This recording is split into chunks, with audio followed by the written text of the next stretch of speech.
বিসমিল্লাহির রহমানির রহিম 2020-21 শিক্ষাবর্ষের একাদশ বিজ্ঞান, মানবিক ও ব্যবসা শিক্ষার প্রিয় শিক্ষার্থীরা, নাজিরহাট কলেজকে তোমাদের পছন্দের কলেজ হিসেবে নির্বাচিত করায় তোমাদের স্বাগত। আমি প্রথমে আমার পরিচয় দিয়ে নিচ্ছি। আমি ফৌজিয়া সুলতানা, প্রভাষক, আইসিটি বিভাগ, নাজিরহাট কলেজ। তোমরাও কমেন্ট করে তোমাদের পরিচয় জানাবে। ইতোমধ্যেই তোমরা বিভিন্ন বিষয়ের শিক্ষকের সাথে অনলাইন ক্লাসে পরিচিত হয়েছো। কোভিড-19 করোনা ভাইরাসের কারণে যদিও তোমাদের সাথে আমাদের শ্রেণীকক্ষে দেখা হচ্ছে না, কিন্তু অনলাইন ক্লাসের মাধ্যমে নিয়মিত তোমাদের সাথে আমাদের যোগাযোগ থাকবে।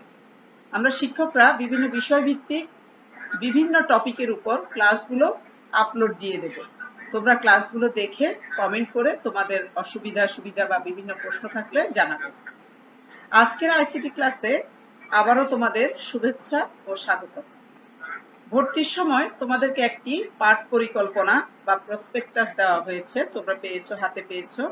এতে আমি আইসিটি বিষয়ে কোন কোন অধ্যায় পড়াবো এবং তোমাদের রূপন স্যার, ওনার সাথে তোমাদের এর আগেই পরিচয় হয়েছে অনেকের সাথে। রূপন স্যার কোন কোন অধ্যায় পড়াবে তার সেটা তো লেখা আছে, তোমরা নিশ্চয়ই এর মধ্যে সেটা দেখেছো। আর যদি দেখে না থাকো তাহলে এখন দেখে নেবে, কারণ আমাদের সিলেবাসের পাঠ পরিকল্পনায় কতটুকু পড়াবো, কে কোন অধ্যায় পড়াবো, কতটুকু পড়াবো, এটা আমাদের আগে থেকে নির্ধারণ করা থাকবে আছে। এবং পাঠ পরিকল্পনা অনুযায়ী তোমরা যদি পড়াগুলোকে আত্মস্থ করতে পারো তাহলে তোমাদের জন্য পড়াটা সহজ হয়ে যাবে। আমি এই বিষয়ে আইসিটি বিষয়ের উপর প্রথমে ক্লাস শুরু করার আগে তোমাদেরকে কিছু বইয়ের নাম দেব, যে বইয়ের ছবিগুলো আমি তোমাদের জন্য আপলোড করে দেব। তোমরা দেখে সেই 2-3টা যা বই আমি ছবি দেব সেগুলো থেকে যে কোনো একটা বই তোমরা সংগ্রহ করে নিবে। তাহলে চলো আমরা আমাদের আজকের ক্লাস শুরু করি।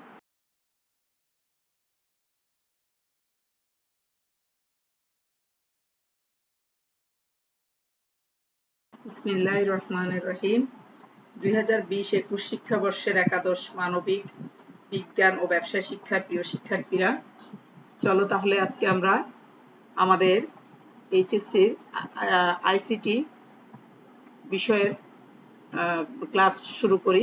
এর আগে তোমাদের সাথে আমার পরিচিতিমূলক কিছু কথাবার্তা হয়েছে। আসো আমরা এবার কিছু ক্লাস শুরু করি। আগেই বলেছি আমি তোমাদের প্রথম অধ্যায় পড়াবো। তাহলে আমার পরিচিতি তোমরা স্ক্রিনে দেখতে পাচ্ছ।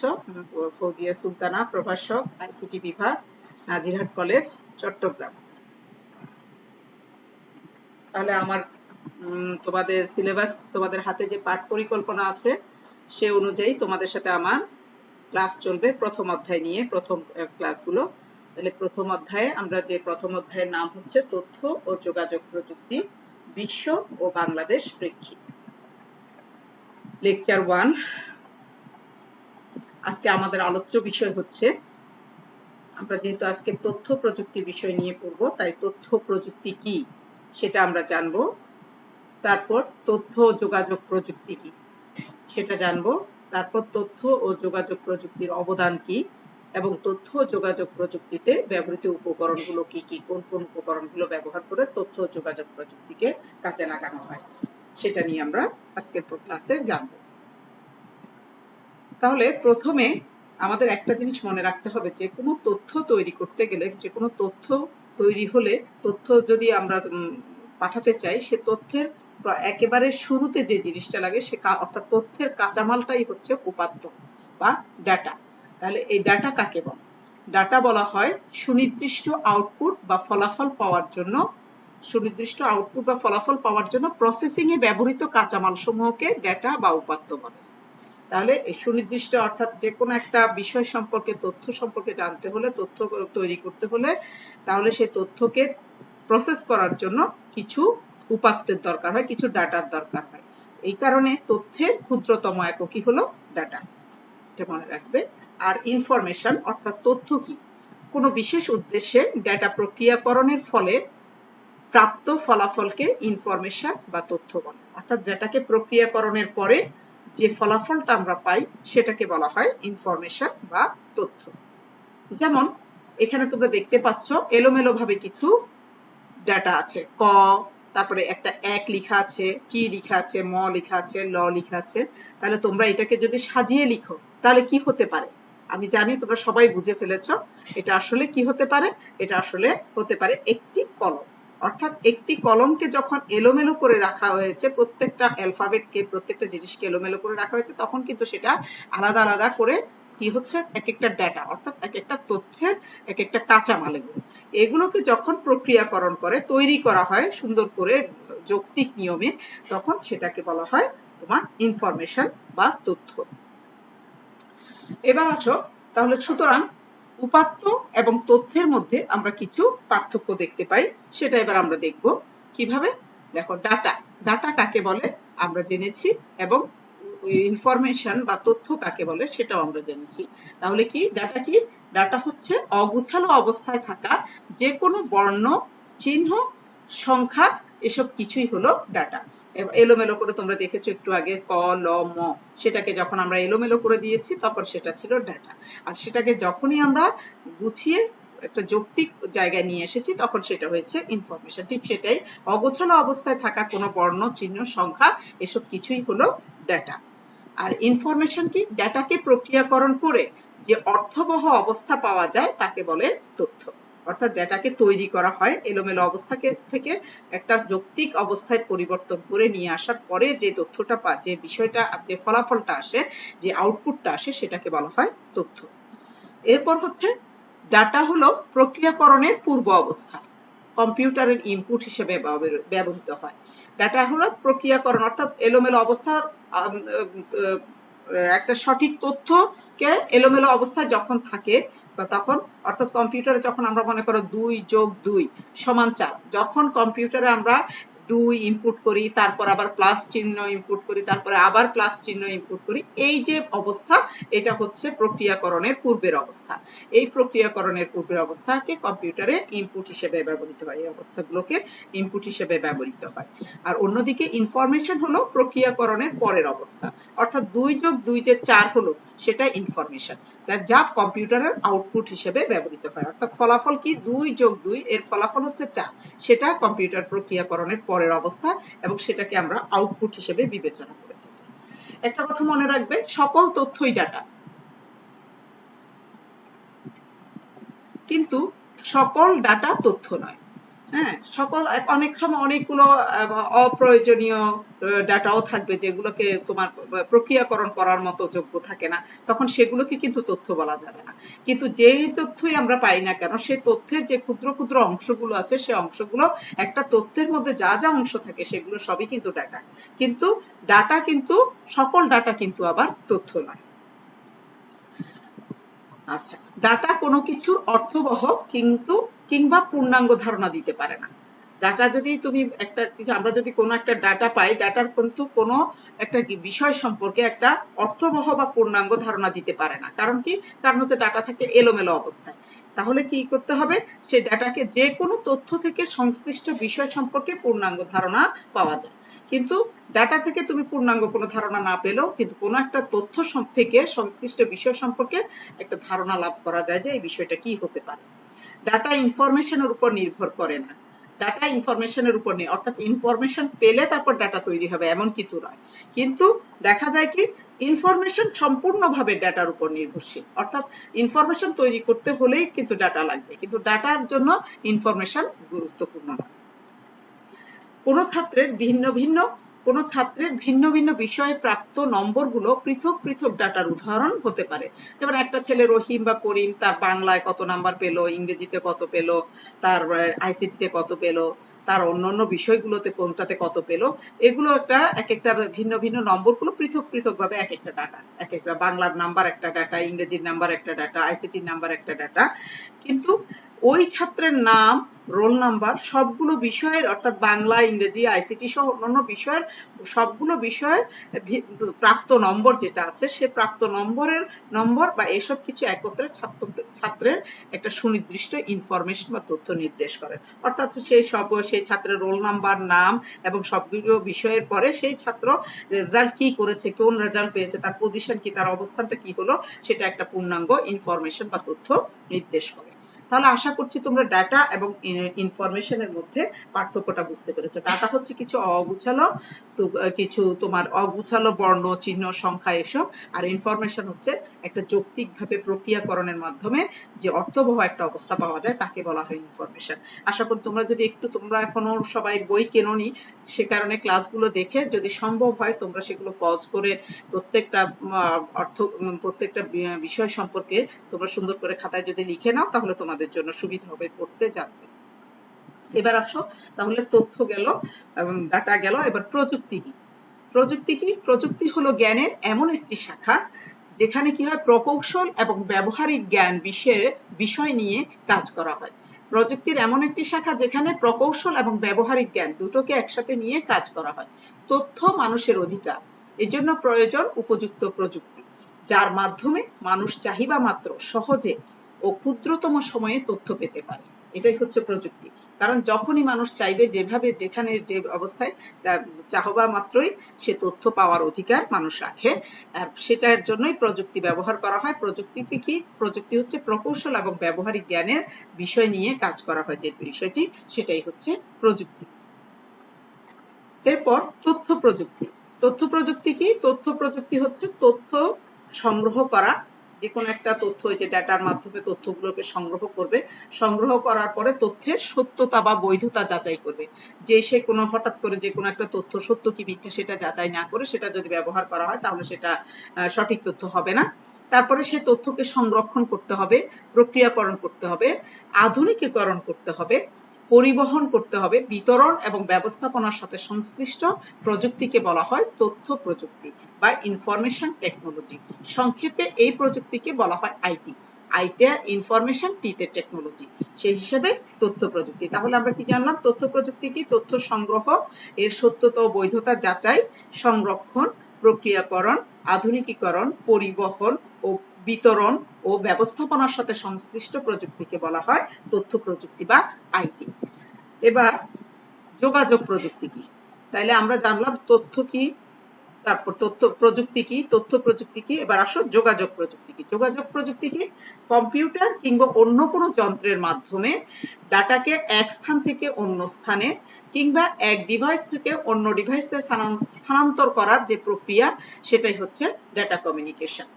কাজেই কমিউনিকেশন বা যোগাযোগ এমন একটি প্রক্রিয়া যার মাধ্যমে এক স্থান থেকে, অর্থাৎ উৎস থেকে অন্য স্থানে বা গন্তব্যে, ধরো তুমি কোথাও একটা ফোন করছো, তাহলে একটা যেখান থেকে যে ফোন করে সেটা হচ্ছে উৎস, এবং যেখানে পৌঁছায় সেটাকে বলা হয় গন্তব্য। তাহলে উৎস থেকে গন্তব্যে নির্ভরযোগ্যভাবে ডেটা উপাত্ত আদান প্রদান করা সম্ভব, এবং তাই কি বলা হয়? তাই ডাটাকে কমিউনিকেশন ব্যবস্থার সাথে সংশ্লিষ্ট প্রযুক্তিকে যোগাযোগ প্রযুক্তি বা কমিউনিকেশন টেকনোলজিও বলা হয়। তার মানে কি? ডাটাকে কমিউনিকেশন ব্যবস্থার সাথে সংশ্লিষ্ট যা যা প্রযুক্তি আছে, সেটা হতে পারে তোমার টেলিফোন, মোবাইল, কম্পিউটার, অনেক যে প্রযুক্তি সে ব্যবহার করুক না কেন, ডাটাকে এক স্থান থেকে অন্য স্থানে কিংবা এক ডিভাইস থেকে অন্য ডিভাইসে, তোমার মোবাইল থেকে ল্যাপটপে কিংবা ল্যাপটপ থেকে মোবাইলে বা কম্পিউটারে নিচ্ছ, সে পিসিতে নিচ্ছ, তোমার সে আদান প্রদানের যে ব্যবস্থাটা, সেটাই হচ্ছে যোগাযোগ প্রযুক্তি। তাহলে তথ্য যোগাযোগ প্রযুক্তির মধ্যে আমরা দেখলাম তো তথ্য কি? তথ্য করতে গেলে ডাটা লাগবে, ডাটার পরে তথ্য কি? তথ্য হলো, এরপর হলো প্রযুক্তি কি, এবং তথ্য প্রযুক্তি কি, সবশেষে যোগাযোগ প্রযুক্তি কি, সেটা আমরা জানলাম। এরপর আসো তথ্য ও যোগাযোগ প্রযুক্তি কি? তথ্য ও যোগাযোগ প্রযুক্তির মধ্যে রয়েছে নিবিড় সম্পর্ক, বলা যায় যে একটা একটার সাথে নিবিড়ভাবে সম্পৃক্ত। কাজেই তথ্য প্রযুক্তি এবং যোগাযোগ প্রযুক্তি অনেকটা সমার্থক হিসেবে সর্বত্রই ব্যবহৃত হয়ে আসছে। অর্থাৎ তথ্য প্রযুক্তি আছে কিন্তু যোগাযোগ প্রযুক্তি নাই, এটা যেন কেমন যেন ঠিক মতো হয় না। তথ্য প্রযুক্তির সাথে যোগাযোগ প্রযুক্তি একেবারে অঙ্গাঙ্গিভাবে জড়িত। বাংলাদেশের জাতীয় তথ্য ও যোগাযোগ প্রযুক্তি নীতিমালা 2009 প্রদত্ত সংজ্ঞা অনুযায়ী তথ্য ও যোগাযোগ প্রযুক্তি বলতে যে কোনো প্রকারের তথ্যের উৎপত্তি, বিশ্লেষণ, সংরক্ষণ, প্রক্রিয়াকরণ, সঞ্চালন এবং বিচ্ছুরণে ব্যবহৃত সকল প্রকার ইলেকট্রনিক প্রযুক্তিকে বলা হয় তথ্য ও যোগাযোগ প্রযুক্তি। আমরা যেহেতু আইসিটি বিষয়টা পড়বো, তথ্য ও যোগাযোগ প্রযুক্তি পড়বো, সুতরাং তথ্য ও যোগাযোগ প্রযুক্তিটা কি এবং তথ্য যোগাযোগ প্রযুক্তি কাকে বলে সেটা আমাদের জানা অত্যন্ত জরুরি। আশা করছি তোমরা এই বিষয়গুলো খুব মন দিয়ে দেখবে, এবং যেহেতু ধরে নিচ্ছি তোমরা অনেকেই হয়তো এখনো বই জোগাড় করোনি, বই যদি জোগাড় হয়ে যায় তাহলে তো বইতে পেলেই, আর যদি না পাও তাহলে অবশ্যই ভিডিও দেখে পজ করে প্রত্যেকটা সংজ্ঞা তোমরা লিখে নিবে। তাহলে সামগ্রিকভাবে তথ্য যোগাযোগ প্রযুক্তির সংজ্ঞা নিম্নোক্তভাবেও দেওয়া যেতে পারে, যেমন কম্পিউটার বা অন্য কোনো ইলেকট্রনিক যন্ত্রের মাধ্যমে তথ্যকে প্রাপকের কাছে বা এক স্থান থেকে অন্য স্থানে নির্ভরযোগ্যভাবে আদান প্রদান করার জন্য ব্যবহৃত প্রযুক্তিকে তথ্য ও যোগাযোগ প্রযুক্তি বলা হয়। তাহলে এখন আমরা আসবো এই তথ্য প্রযুক্তিটা আমরা বুঝলাম, তাহলে তথ্য প্রযুক্তি কি, তথ্য প্রযুক্তি কেন ব্যবহার করব, তথ্য প্রযুক্তি কাকে বলে সেটা আমরা জানলাম। এখন আমরা জানবো যে তথ্য প্রযুক্তি, এই যে তথ্য প্রযুক্তি ব্যবহার করে আমরা আমাদের মানব সভ্যতার জন্য কি কি উপকারে আসছে, বা তথ্য প্রযুক্তির অবদানটা কি আমাদের জীবনে। তাহলে আধুনিক সভ্যতার ক্রমবিকাশে তথ্য প্রযুক্তির প্রভাব অপরিসীম। তথ্য প্রযুক্তির উল্লেখযোগ্য অবদানগুলো হলো, 1 নম্বর যে অবদান সেটা হচ্ছে অপচয় রোধ এবং সময় সাশ্রয়ী। যে কোনো কাজের ক্ষেত্রে তুমি যদি কোনো একটা বিষয়কে লিখতে যাও, লিখে তারপরে একটা চিঠি লিখে কোথাও পাঠাতে যাও, তাহলে সেটাতে সময় লাগবে, তারপর তোমার অর্থ খরচ হবে বেশি, এইসব কিছু বেশি বেশি খরচ হবে। সেটা একেবারে তথ্য প্রযুক্তির মাধ্যমে একেবারে কম খরচে কিংবা বিনা খরচে অনেক সময় সেটা সহজে সম্ভব হয়। তারপর হচ্ছে তথ্যের প্রাপ্যতা সহজ হয়, সহজে তথ্য পেতে সহজ হয়ে যায়, কারণ যত সহজে তত দ্রুত তথ্য পাওয়া যাবে তত দ্রুত সিদ্ধান্ত গ্রহণ করা যায়, সুতরাং তথ্যের প্রাপ্যতা সহজ হয়। এরপর হচ্ছে তাৎক্ষণিক যোগাযোগ সম্ভব হয়, কিভাবে, যে phone, fax, internet, email, SMS, MMS ইত্যাদির মাধ্যমে তথ্যকে একেবারে তাৎক্ষণিকভাবে যে কোনো এক জায়গা থেকে অন্য জায়গায় তথ্যের যোগাযোগ করা খুব সহজ হয়ে পড়ে। দক্ষতা, কাজের গতি ও পরিমাণ বৃদ্ধি পায়। দক্ষতা, যেহেতু কাজ করতে করতে অনেকগুলো কাজ দ্রুত করা যায়, কম্পিউটারের মাধ্যমে করা যায়, যে কাজটা কয়েকদিন লাগিয়ে করার কথা সেটা কয়েক সেকেন্ড বা কয়েক মিনিটের ভিতরে হয়ে যায়, সেজন্য কাজের গতি এবং কাজের পরিমাণও বৃদ্ধি পেয়ে যায়। ব্যবসা বাণিজ্য লাভজনক করে তোলে। প্রশিক্ষণ কর্মকাণ্ডে গতিময়তা সৃষ্টি হয়। মানব শক্তির অপচয় রোধ হয়। তারপর হচ্ছে ই-কমার্সের মাধ্যমে বিশ্বব্যাপী পণ্যের বাজার সৃষ্টি করা যায়।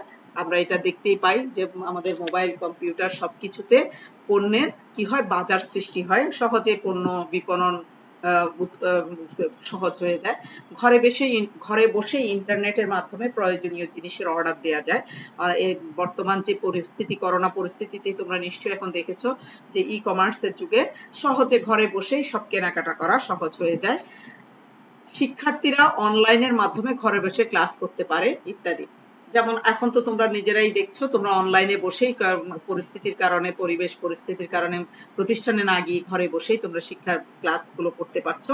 একইভাবে বিশ্ব যখন এই অবস্থায় ছিল না, তখনও কিন্তু যে কোনো পরিস্থিতিতে যে কোনো স্কুল, কলেজ, বিশ্ববিদ্যালয়ের যে কোনো ক্লাস সে করতে পারে অনায়াসে অনলাইনের মাধ্যমে। এগুলো হচ্ছে তথ্য প্রযুক্তির অবদানের ফলে এটা সম্ভব। আমরা এগুলো নিয়ে পরবর্তীতে আরো অনেক কিছু পড়বো, সেজন্য আপাতত শুধু তোমাদেরকে এর অবদানটা একটু বলে রাখছি। আমরা এই বিষয়ের প্রথম অধ্যায়ে আমরা এই বিষয় সম্পর্কিত আরো অনেক কিছু পড়ার বাকি আছে, আমরা এগুলো আস্তে আস্তে পড়বো। এরপরে আসলো এই তথ্য প্রযুক্তি ব্যবহার করার জন্য, অর্থাৎ এই প্রযুক্তি ব্যবহারের যে কিছু উপাদান দরকার, সেই উপাদানগুলো কি কি। আমি জানি তোমরা সবাই জানো এগুলো, তারপর আমরা আরেকটু জেনে নিই। আমরা এই তথ্য প্রযুক্তি ব্যবহার করতে হলে, অর্থাৎ আমার কম্পিউটার লাগবে, কম্পিউটার ছাড়া কম্পিউটার লাগবে, কিংবা লাগবে mobile phone, telephone, internet, radio, television, communication software, communication media, আধুনিক টেলিযোগাযোগ, স্যাটেলাইট, মাইক্রোওয়েভ, কম্পিউটার নেটওয়ার্ক ইত্যাদি ব্যবস্থা ইত্যাদি। তাহলে এই হচ্ছে মোটামুটি তথ্য প্রযুক্তির অবদান।